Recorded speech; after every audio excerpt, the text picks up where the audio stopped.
Fala galera, beleza? Seja bem-vindo a mais uma aula de História com o professor Marcelo Silva. E hoje nós vamos falar sobre a pré-história. Vamos lá então começar a nossa aula de pré-história?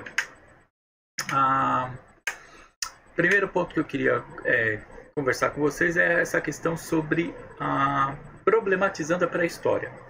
Quando nós assistimos desenhos animados e filmes, notamos a convivência entre os seres humanos e animais pré-históricos. Mas isso de fato ocorreu? Esse é o primeiro ponto a ser desconstruído nessa aula. Por quê? A crença que os primeiros seres humanos conviveram junto com os dinossauros pré-históricos e sobreviveram, ela ronda o imaginário popular, que de certa maneira é alimentada em filmes e desenhos animados. Contudo, pesquisas científicas sobre o tema apontam a diferença de mais de 57 milhões de anos entre o desaparecimento dos dinossauros e o surgimento dos primeiros hominídeos. E aí nós temos aqui uma HQ do Maurício de Souza com o personagem Piteco, mostrando aí essa convivência, né, entre dinossauros e os seres humanos. Mas isso nós sabemos que não aconteceu. Para isso também temos aqui essa imagem onde nós podemos observar nessa imagem várias informações, né? E aí observar aqui em espiral, aqui nós temos o planeta Terra. E quando você observa em espiral aqui, é possível observar, notar várias informações. Essas informações nós não vamos discutir, não vamos apontar, não vamos falar sobre essas informações. Apenas dois dados. A questão aqui dos períodos, né? De repente, se vocês quiserem, num outro momento a gente pode abordar um pouco mais sobre esse assunto. Mas, a princípio, o que eu gostaria de apontar com vocês é essa questão aqui. O dinossauro. Então aqui mostra no período Mesozoico a extinção dos dinossauros, né? E aí você observa aqui que até chegar a cor azul, mostrando o surgimento dos primeiros hominídeos, já é um outro período que é o Cenozoico. Tá? Então isso mostra aí as evidências do quanto que essa ideia de achar que seres humanos e os animais pré-históricos viveram juntos é verdadeira. Não, é um equívoco. Tá?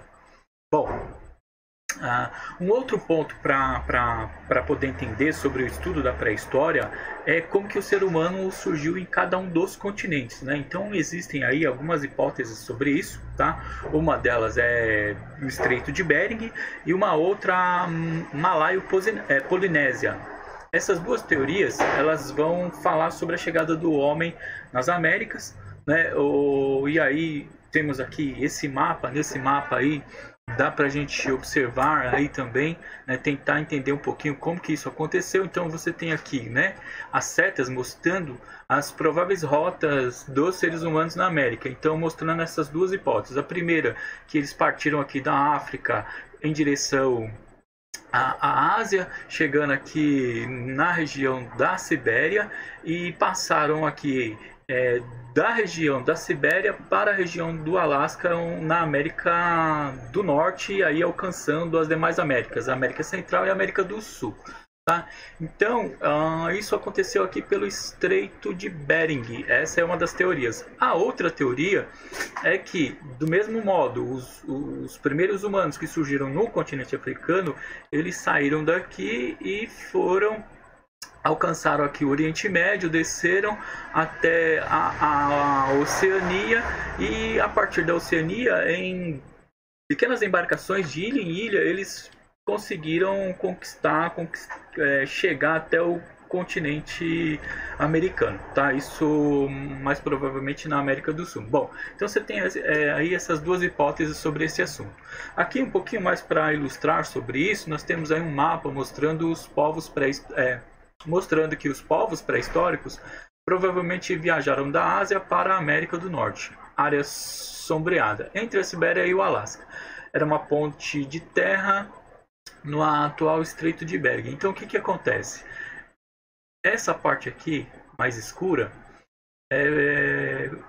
quando aconteceu a glaciação, ou seja, o nível do mar ele baixou e aí foi formada uma ponte de gelo. E por esta ponte de gelo é que esses homens pré-históricos conseguiram fazer essa passagem da Sibéria para a América do Norte, na região do Alasca, tá? Aqui um outro mapa mostrando isso, né? Mostrando qual a região mais específica sobre esse assunto, tá? Bom, aí nós temos aqui que pensar que foi um momento daquela história em que esses pequenos povos do Estado Lítico, na luta pela sobrevivência, eles teriam seguido a megafauna, ou seja, animais gigantes, como bisões, mamutes e caribus, que migravam para a América do Norte. E no caso aí ganhando o apelido moderno de grandes caçadores. O que acontece? Aqui no caso nós temos aí um bisão da Era do Gelo, encontrado em 1979 no Alasca por mineiros. E aqui nós temos uma outra imagem de um mamute. E aí eu coloquei aqui, eu tentei colocar essa imagem aqui para a gente ver proporcionalmente, né, as dimensões aí de uma pessoa comum com um animal pré-histórico, no caso o mamute. O terceiro seria o caribu, que é um alce, né? Então vamos pensar que esses primeiros homens eles viviam ali em suas cavernas, eram pequenos grupos mesmos, né? E com o passar do tempo, esses grupos eles começaram a crescer e aí você tem estudos aí que apontam aí 70 ou pouco mais de 70 grupos pré-históricos que viviam juntos, né? Isso os obrigava a sair em bando para fazer grandes caçadas e poder alimentar todas essas pessoas. Houve um momento neste período da história em que a caça ela ficou escassa e aí eles tiveram que partir para outros territórios, e nestas viagens é que eles, né, alcançaram aí outros territórios, tá? Então essas imagens tentam mostrar um pouco toda essa trajetória, certo? Bom, além de tudo isso, um terceiro ponto que é importante estudar sobre a pré-história é a questão dos estudos da arqueologia, né? A arqueologia ela é uma área científica que se preocupa em compreender o passado das sociedades humanas por meio de registros e evidências antigas. O mais comum é que os estudos sejam empreendidos por pesquisas sobre o solo, materiais arqueológicos que foram soterrados ou danificados ao longo do tempo, tá? Então, assim, o estudo da arqueologia no continente africano ele tornou importante porque possibilitou aos estudiosos do assunto saber como os homens pré-históricos eram e como eles viviam, né? Então, por meio dos fósseis destes primeiros hominídeos, foram feitas várias descobertas, tá? Então, o estudo da arqueologia ele é muito importante porque você consegue datar todos esses objetos, datar esses restos fósseis encontrados, né, em diferentes partes do mundo, em diferentes épocas. E quando isso acontece, a primeira coisa que o arqueólogo faz é classificar, né, tentar fazer um estudo dessa área e classificando objeto por objeto. E isso vai possibilitando a ele fazer várias descobertas, né? E todas essas descobertas elas vão fechando lacunas que até então a gente não entendia, né? Mas isso vai sendo possível através desses estudos, tá? E aí você tem aqui vários objetos né, que vão sendo encontrados, vão sendo escavados, encontrados, e esses objetos eles falam muito, né? Por quê? Porque eles trazem muitas informações importantíssimas para poder entender aí a origem do homem pré-histórico, como eles viviam, o que eles comiam, aonde viviam, os tipos de ferramentas e objetos que eles usavam no seu dia a dia, né? Bom, para fechar essa aula, eu coloquei aqui estas imagens aqui, que são imagens do período